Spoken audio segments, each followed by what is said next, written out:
Modal perfect must have plus past participle expresses strong certainty about something that happened in the past. This structure helps beginners make logical guesses based on clear evidence from past events. Past deduction means making a logical conclusion about something that happened in the past, using evidence or reasoning we see now. For beginners, think of it as detective work looking at clues to figure out what probably happened before.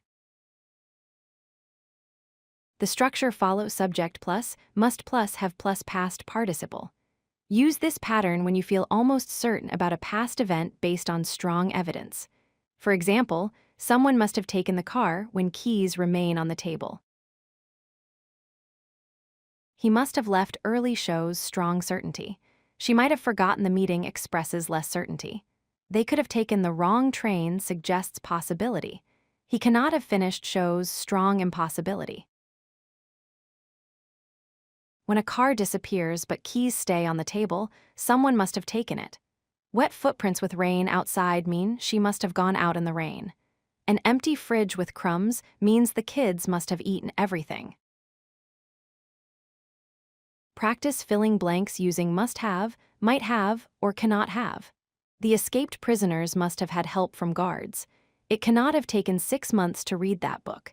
She must have dyed her hair since you did not recognize her. Correct answers include must have had for strong evidence, cannot have for impossibility, must have for logical conclusions, and must have for clear evidence.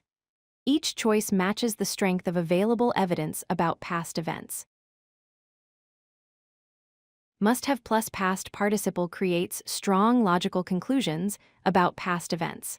Follow the pattern subject plus must plus have plus past participle. Use it only when evidence appears very clear and convincing.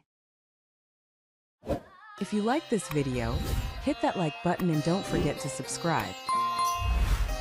Visit codelucky.com for more such useful content.